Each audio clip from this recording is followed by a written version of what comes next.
बिस्मिल्लाहिर्रहमानिर्रहीम। मैं हूं सैयद इमरान वदूद और इमरान नामा के इस सेगमेंट में मैं आपके लिए असहाबे कहफ का एक इंतहाई अहम वाक़या लेकर हाजिर हुआ हूँ। नाज़रीन, किसी ज़माने में एक बादशाह हुआ करता था दकियानूस। दकियानूस के कुछ वज़ीर उसके किसी फ़ैसले से नाला होकर या उससे किसी इख्तलाफ के बाइस उससे अलग हो गए। जब वो उससे अलहदा हुए तो उन्हें अपनी जान का खौफ लाहक हुआ और वो उस बादशाह के खौफ से उसकी मुमलिकत को छोड़कर शहर से बाहर की जानिब रवाना हुए।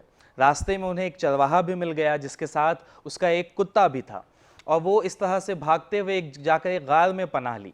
जब बादशाह को पता चला तो उसने भी अपनी फ़ौज के हमरा उन वज़ीरों का पीछा किया और उस गार के दहाने तक पहुंच गया। वहां पहुंचने के बाद बादशाह ने फैसला किया कि हम इस गार के दहाने को बंद कर देते हैं, इनकी सज़ा यही है कि ये भूख और प्यास से मर जाएं। बहरहाल बादशाह ने उसके दहाने को बंद कर दिया। अंदर ये जो 6 वज़ीर थे, इनके ऊपर अल्लाह ताला ने नींद का गलबा तारी कर दिया और ये सो गए। काफ़ी अरसे तक ये सोते रहे। फिर जब वो नींद से बेदार हुए तो नींद से बेदार होने के बाद उन्हें भूख महसूस हुई। उन्होंने कहा कि चलो, हम बादशाह के गैज़ व गज़ब से अब तक तो महफूज हैं, हम बाहर जाते हैं और शहर से अपने लिए कुछ खाने का सामान लेकर आते हैं। फिर फैसला हुआ कि हम तमाम लोग नहीं जाएंगे, हम में से कोई एक बाहर जाएगा और तमाम के लिए खाने का सामान ले आएगा। फिर फैसला हुआ उनमें से एक शख्स, उसका नाम था तमलीखा। फैसला हुआ कि तमलीखा बाहर जाएगा और हमारे लिए खाने का सामान लेकर आएगा। तमलीखा ने उस चरवाहे से कहा कि मैं चूँकि वज़ीर हूँ, लोग मुझे पहचानते हैं, तुम मुझे अपना लिबास दे दो ताकि मैं पकड़ा ना जाऊँ और लोग मुझे पहचान ना पाएँ। उसने चरवाहे का लिबास पहना और चरवाहे के लिबास में वो गार से बाहर निकला। जैसे ही गार से बाहर निकला तो देखता है बाहर का मंजर तो बिल्कुल बदला हुआ है। जहाँ पर नहर था, आबशारें थीं, दरख्त थे फलदार, वैसा कुछ भी मौजूद नहीं है। वो बड़ी हैरानी के आलम में बाज़ार तक गया। बाज़ार को देखा तो वो भी बिल्कुल एक नई रंग में है और वैसा नहीं है जैसा वो छोड़ कर गया था। उसे बड़ी हैरानी हुई। बहरहाल लोगों से पूछते पूछते वो नान बाई की दुकान पर गया और नान बाई की दुकान पर जाकर कहा कि मुझे कुछ रोटियां, जो कुछ भी 4, 6, 8 रोटियां उसे चाहिए होंगी, मुझे ये रोटियां दे दो। और नान बाई को निकाल कर उसने 2 दिरहम दिए, 3 दिरहम दिए।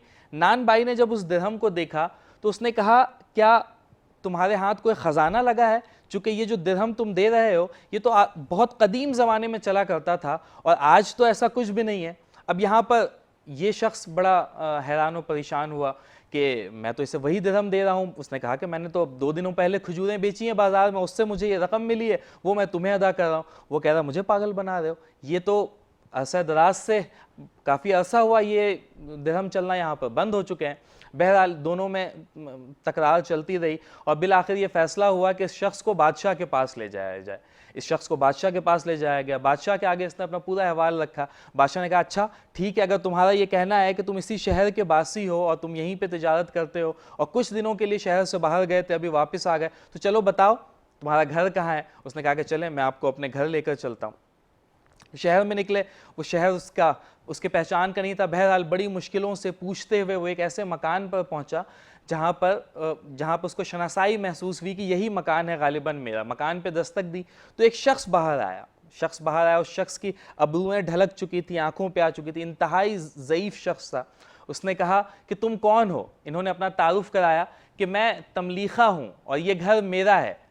ये सुनना था कि वो बुजुर्ग शख्स उसके कदमों में गिर गया और कहा कि बाखुदा यही मेरा दादा है, मैं इसका पोता हूँ और इसकी कहानियाँ हमने सुन रखी हैं कि ये 6 वज़ीर यहाँ से गए थे और जाकर एक गार में पनाह ली थी, जिन्हें बाद में असहाबे कहफ यानी गार में रहने वालों का नाम दिया गया। बादशाह फ़ौरन अपने घोड़े से उतरा। बादशाह भी इस कहानी को जानता था। हज़रत ईसा अलैहिस्सलाम का ज़माना था। बादशाह फ़ौरन उतरा। उतरने के बाद उसने उस असहाबे कहफ के उस शख्स के हाथ का बोसा लिया और कहा कि चले हमें अपने बाकी साथियों से भी मिलाएं। काफ़िला गार तक पहुंचा और गार में जाने के बाद बादशाह, उसके तमाम वज़ीर, मुशरा बाहर रुके और ये शख्स अंदर गया और अंदर जाने के बाद कहा कि तुम्हारा क्या ख्याल है, हम कितने अरसे तक सोए होंगे? क्या 1 दिन, 2 दिन?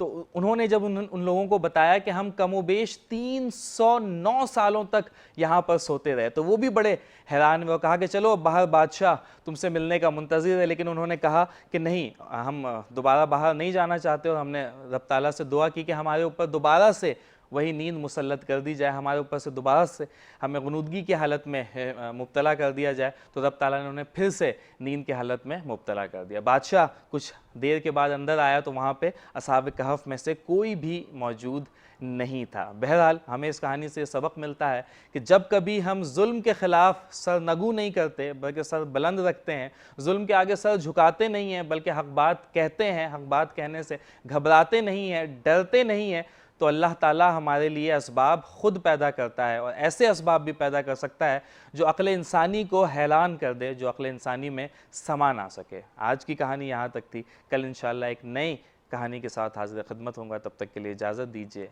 अल्लाह हाफ़िज़।